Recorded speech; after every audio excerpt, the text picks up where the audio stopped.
लोगों को इस वीडियो में स्वागत है। और आज हम लोग एक लेखे हुए पत्र का क्या है सब्जेक्टिव देखने वाले हैं और देखते हैं सब्जेक्टिव क्वेश्चन में क्या पूछा गया। आप लोग इस वीडियो के अंत तक बने रहें और यदि आप लोग इसके पहले सारांश वीडियो पार्ट 1 नहीं देखे हैं तो पार्ट 1 में जाके जरूर देखें। उससे क्या पूरा सब्जेक्टिव और ऑब्जेक्टिव समझने की प्रयास मतलब बहुत होगा।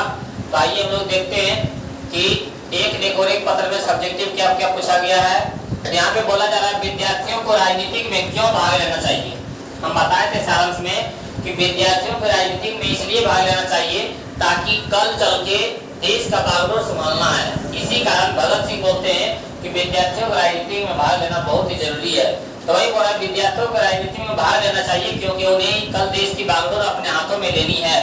अगर वे आज से ही राजनीतिक में भाग नहीं लेंगे तो आने वाले समय में देश की भली भांति नहीं संभाल पाएंगे, जिसमें देश की विकास ना हो सकेगा। यदि बोल रहा है कि विद्यार्थी जीवन आज से राजनीति में भाग नहीं लेते हैं तो आने वाले समय में क्या है अपनी देश को अच्छी तरह से विकास नहीं कर पाएंगे। इसलिए बोलता है कि विद्यार्थी के साथ साथ राजनीति में भी भाग लेना क्या है बहुत जरूरी है। तो आप लोग ये समझ गए होंगे। तो अगले क्वेश्चन में बोल रहा है कि भगत सिंह के विद्यार्थियों से क्या अपेक्षाएं। यह बोल रहा है भगत सिंह को विद्यार्थियों से क्या अपेक्षाएं रखते हैं। तो यहाँ पे बोल रहा है कि भगत सिंह को विद्यार्थियों से निम्नलिखित अपेक्षाएं रखती है। एक नंबर में बोल रहा है कि देश की आजाद करने में तन मन धन से सहयोग करें। जिस समय ये बात लिखे हैं उस समय क्या था, हमारा भारत देश गुलाम था। तो वही बोल रहे हैं कि विद्यार्थियों से यह अपेक्षा रखते हैं कि तन मन धन से क्या करें, पूरे सहयोग करो देश का आजाद करने के लिए। और दूसरा में बोला विद्यार्थी अलग अलग रहते हुए अपने देश के अस्तित्व की रक्षा करें, वो इसका परम कर्तव्य है। और ऐसा नहीं कि देश में रह के देश को क्या मतलब रक्षा कर सके, कहीं भी हो आप वहां से भी रह के क्या अपने देश की रक्षा करने का कर्तव्य रखना क्या परम कहलाता है, परम कर्तव्य कहलाता है। अपनी रक्षा करना क्या कहलाता है, परम कर्तव्य कहलाता है। और फिर बोला तीसरा में कि वो पढ़ने के साथ साथ राजनीति का विज्ञान जरूर रखे। जब आप पढ़ाई कर रहे हैं तो पढ़ने के साथ साथ राजनीति का ज्ञान रखें और जब जरूरत पड़े तो देश के लिए जंग के मैदान में क्या है कूद पड़े। बोल रहा है कि आप पढ़ाई के साथ साथ राजनीति के बारे में भी क्या जानकारी रखें और जब देश को जरूरत पड़े तो जंग के मैदान में क्या है कूद पड़े। ये किन से आशा रखते हैं, ये भगत सिंह एक स्टूडेंट से आशा रखते हैं। और चौथा में बोला है कि वे एक भारी भरी क्रांति के लिए हमेशा तात्पर्य है। वे एक भरी क्रांति के लिए क्या हमेशा तात्पर्य रहे। तो हम लोग क्या बोलेंगे भगत सिंह स्टूडेंट से एक छात्र से क्या क्या अपेक्षा रखती है। तो हम लोग बोलेंगे कि भगत सिंह अपने छात्र से निम्नलिखित अपेक्षाएं रखती है। और भगत सिंह को विद्यार्थियों से निम्नलिखित अपेक्षाएं देश के लिए क्या करें, देश के लिए तन मन धन हमेशा सहयोग करे। एक किनसे आप अपेक्षा रखते हैं, तो स्टूडेंट से। दूसरा बोल रहा है कि विद्यार्थी अलग अलग रहते हुए भी क्या है अपने देश की रक्षा करें, वो क्या कहलाता है, वो परम कर्तव्य कहलाता है। और बोल रहा है कि वो पढ़ने के साथ साथ राजनीति का भी ज्ञान रखना क्या है जरूरी है। जब भी जरूरत पड़े तो जंग के मैदान में क्या करें कूद पड़े जंग के करने के लिए, लड़ाई करने के लिए। और फिर वह एक भरी क्रांति के लिए क्या हमेशा तत्पर रहे। और क्वेश्चन हमारा तीसरा कि भगत सिंह के अनुसार केवल कष्ट सहकर भी देश की सेवा की जा सकती है, उसके जीवन के आधार पर इसे प्रमाणित करें। पर भगत सिंह का कहना है कि कष्ट सहकर भी क्या अपने देश की रक्षा किया जा सकता है, कैसे प्रमाणित करें। और भगत सिंह के अनुसार ये सही है। ये क्या है, ये सही है कि कष्ट सहकर भी देश की सेवा की जा सकती है। देश की गुलामी की स्थिति भगत सिंह को बहुत ज्यादा बेचैन करती थी। जब हमारा देश गुलाम था तब उस समय भगत सिंह को क्या बहुत बेचैन करता था कि हमारा देश गुलाम है, कब हमारा देश आजाद होगा, ये बात सोचकर बहुत ही बेचैन होते थे। वे क्रांतिकारी गतिविधि में हिस्सा लिए और लोगों की जागरूक करने के लिए लेख लिखे थे। बोल रहा है कि वे क्रांतिकारी में हिस्सा लिए थे और लोगों को जागरूक करने के लिए क्या लिखे, लेख लिखे थे। और बड़ा संगठन बनाए तथा एक सक्रिय कार्यकर्ता के रूप में जेल भी गए। ऐसा नहीं है कि भगत सिंह जेल भी गए थे। और ऐसे देशभक्त को आज फिर से सलामी देते हैं। और ऐसे देशभक्त को क्या आज फिर से सलामी देते हैं कि जो हंसते हंसते फांसी के फंदे पर झूल गए, उनकी यह कुर्बानी भारतीय मानस को क्या करता झकझोर दिया और आगे चलकर देश आजाद हुआ। जब भगत सिंह को फांसी हुआ था तब भारत की जनता को झकझोर दिया और भारत को आजाद करने में क्या बहुत ही सहयोग हुआ। ऐसे वीर सेनानी जो हंसते हंसते क्या फांसी पर चढ़ गए और उसके लिए अपने भारत के लिए कुर्बानी दे दिए, वही बोल रहे हैं कि झकझोर दिया और आगे चल के क्या हुआ, हमारा देश आजाद हुआ था। तो ये क्या था, बोल रहा है कि कष्ट सहकर भी क्या देश की रक्षा की जा सकती है। और क्वेश्चन नंबर 4 है कि भगत सिंह ने कैसी मृत्यु को सुंदर कहा है। भगत सिंह ने कैसी मृत्यु को सुंदर कहा है और वे आत्महत्या को कायरता कहते हैं। इस संबंध में उनके विचारों को स्पष्ट करें। इस संबंध में अपने विचारों को स्पष्ट करें। तो भगत सिंह ने कहा कि आजादी के लिए संघर्ष करते करते मृत्यु दंड के मिलने वाली मृत्यु से सुंदर कोई मृत्यु नहीं हो सकती है। यदि आजाद हमारा भारत आजाद होते होते यदि हमारा मृत्यु हो जाए तो इससे बड़ा कोई मृत्यु सुंदर नहीं हो सकता है। क्योंकि यह मृत्यु आगे आने वाली पीढ़ियों में आजादी के संघर्ष के लिए एक जुनून पैदा करेगी। यदि आज हमारा मृत्यु हो जाता है अपने देश आजाद करने में, तो आगे आने वाले पीढ़ियों को हमारे देश आजाद करने में क्या है, उसको एक जुनून पैदा होगा कि एक वीर सेनानी हमारे भगत सिंह जो थे वो क्या अपने देश को आजाद करते करते मृत्यु प्राप्त कर लिए, तो वो क्या उनको एक जुनून पैदा करेगा और बड़ा आजादी के संघर्ष के लिए एक जुनून पैदा करेगी। और वे व्यक्तित्व कष्ट और दुखों के चलते आत्महत्या को कायरता मानते हैं। बोल रहा है कि जो व्यक्ति कष्ट को दुखों को लेके आत्महत्या कर लेते हैं, तो हमारे पास खाने के लिए खाना नहीं है, पैसा नहीं है, क्या करें, कने कमाएं, कहाँ जाएं, इसके लिए जो व्यक्ति अपने आत्महत्या कर लेते हैं, फांसी लगा लेते हैं, तो मर जाते हैं, उसको बोलते हैं सबसे बड़ा कायरता। बोलते हैं सबसे बड़ा कायरता किसको कहता है? आत्महत्या को। आत्महत्या को भी सबसे बड़ी कायरता करते हैं। और वे अपने साथी को पत्र के माध्यम से बताते हैं, पत्र के माध्यम से। किसके माध्यम से? वो अपने साथी को, अपने दोस्त को पत्र के माध्यम से बताते हैं कि विपत्तियां तो क्या बोला जा रहा है, विपत्तियां तो व्यक्ति को पूर्ण बनाती है। यदि मान लीजिए हमारे पास विपत्ति संकट दुख नहीं आए तो हम लोग क्या कमा सकते हैं? हम लोग के पास जब तक विपत्ति नहीं आएगा तब हम लोग नया रंग नहीं दिखाएंगे। हम लोगों को क्या है कि यदि दुख आएगा तभी हम लोग कुछ करने का मौका मिलता है। यदि हम लोग सुख में रहते हैं कुछ करने का मौका नहीं मिलता है। तो वही बोला विपत्तियां क्या करता है? व्यक्ति को पूर्ण बना देती है। तो वही बोल रहा है व्यक्ति को पूर्ण बनाती है। उनसे बचने के लिए आत्महत्या का रास्ता चुनना बहुत बड़ी कायरता है। ऐसा नहीं है कि मान लीजिए कि आपके पास विपत्ति है तो आप क्या कुछ करने वाले हैं। यदि आपके पास कुछ दुख संकट आ रहा है तो अपनी जिंदगी में कुछ अलग करने वाले हैं। ऐसा नहीं है कि हम लोग एक रास्ता चुन लेंगे, आत्महत्या कर लेंगे, हमारा जिंदगी कट जाएगा। ऐसा नहीं है। बोल रहा है कि वो आत्महत्या का रास्ता चुनना क्या कहलाता है? बहुत बड़ी कायरता कहलाता है। सबसे बड़ी कायरता कहलाता है आत्महत्या करना। तो बोल देगा सबसे बड़ी कायरता क्या कहलाता है? आत्महत्या करना। फिर बोला भगत सिंह रूसी साहित्य को इतना महत्वपूर्ण क्यों मानते हैं? वे एक क्रांतिकारी क्या अपेक्षा रखते हैं?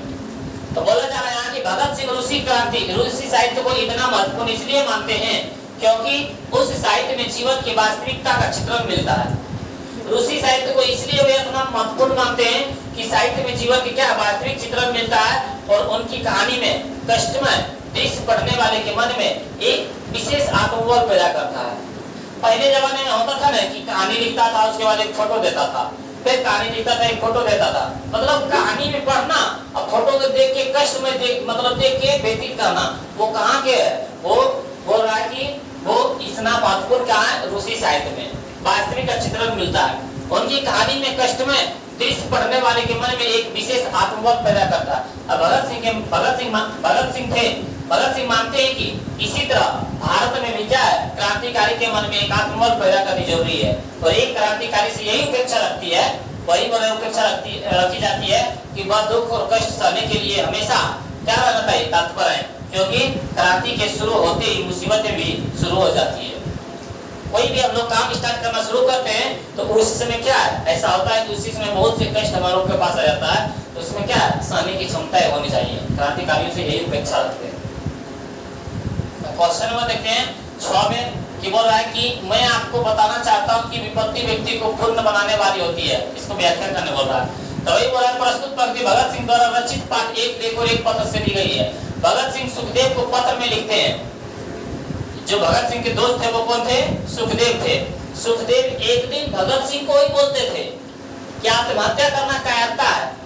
लेकिन जब सुखदेव जी जेल चले गए थे तो बोल रहे थे हम आत्महत्या कर लेंगे। तो भगत सिंह अपने पत्र के माध्यम से सुखदेव को बताते हैं कि आप ही एक दिन बोलते थे कि आत्महत्या करना कायरता है और आप खुद ही आत्महत्या कर रहे हैं। तो वही बोल रहा है यहाँ पे कि प्रस्तुत पंक्ति भगत सिंह द्वारा रचित पाठ एक पत्र एक लेख और एक पत्र से ली गई है। भगत सिंह सुखदेव को पत्र में लिखते हैं कि विपत्तियां मनुष्य को क्या बना लेता है?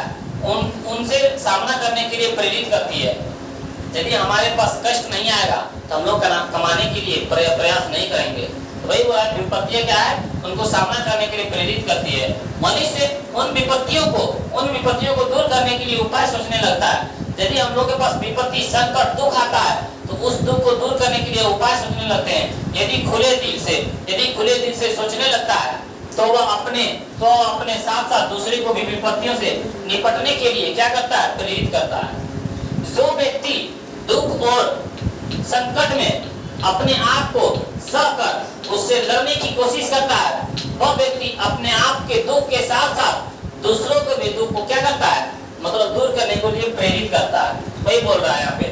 और विपत्तियां उसके व्यक्तित्व को पूर्णता की ओर ले जाती है। और यदि वो व्यक्ति उस दुख की सामना करता है तो उस दुख के विपत्ति को क्या करता है, दूर कर देता है और पूर्ण की ओर ले जाता है। तो ऐसा नहीं है कि विपत्ति आने के बाद हम लोग क्या है, आत्महत्या कर लेंगे, ऐसा नहीं है। उससे लड़ने की कोशिश करेंगे तो क्या होगा, तो व्यक्तित्व क्या है, पूर्णता की ओर ले जाती है। और फिर बोल रहा है हम तो केवल अपने समय की आवश्यकता की उपज है, इसकी व्याख्या करें। तो बोल रहा है कि प्रस्तुत पंक्ति क्या बोला जा रहा है कि प्रस्तुत पंक्ति भगत सिंह द्वारा रचित एक पाठ और एक पत्र से, एक लेख और एक पत्र से ली गई है। भगत सिंह का मानना है कि देश की सामाजिक आर्थिक परिस्थिति उस देश की राजनीतिक परिस्थितियों को जन्म देती है। जिस समय देश की सामाजिक आर्थिक परिस्थिति शोषण प्रवृत्ति की होगी, उसे राजनीतिक उथल-पुथल होती ही रहेगी और शोषण के दमन चक्रों के खिलाफ संघर्ष होते रहेंगे और हम जैसे क्रांतिकारी जन्म लेते रहेंगे। ऐसा बोला जा रहा है कि प्रस्तुत पंक्ति भगत सिंह द्वारा लिखा गया एक लेख और एक पत्र से ये क्या है, लिया गया है।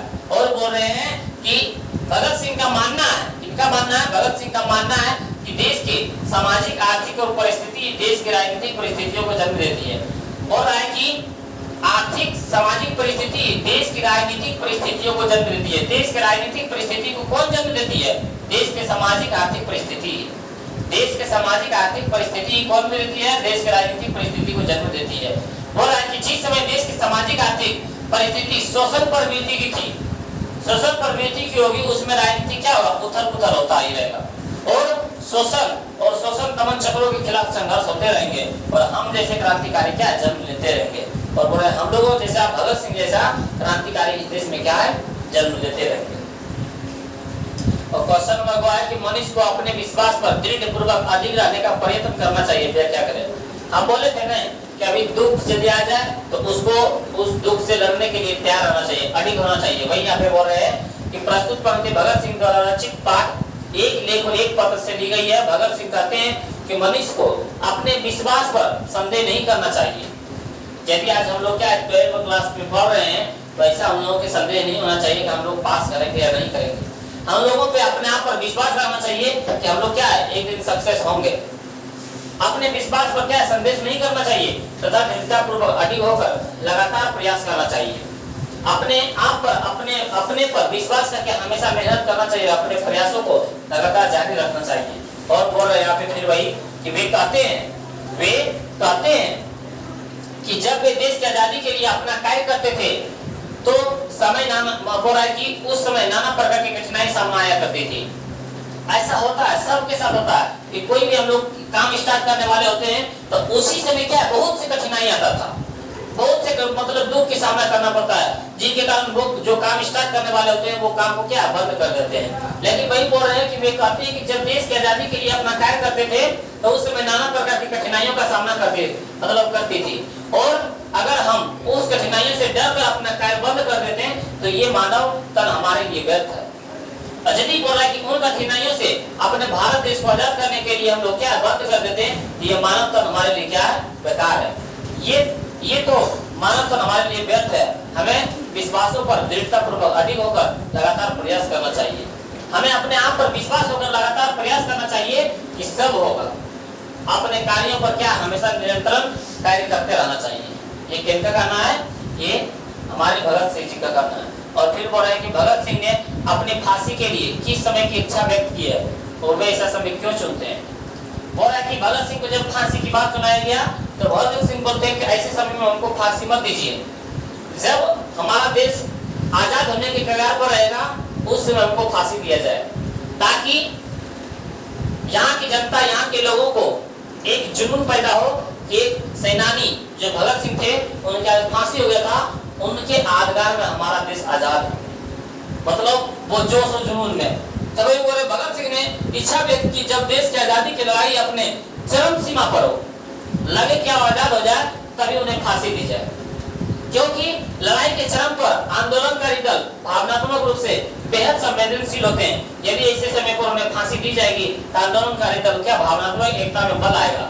बोला कि यदि उस समय हमको फांसी दिया जाएगा तो आंदोलनकारी में क्या है, एक भावनात्मक एकता में बल आएगा और अनेक आने वाले समय में ब्रिटिश सरकार के खिलाफ विरोध करने में सहायता मिलेगा। यदि बोला कि उस समय हमको फांसी दिया जाता है तो ब्रिटिश सरकार को विरोध करने में क्या हमको बहुत ही सहयोगी मिलता है।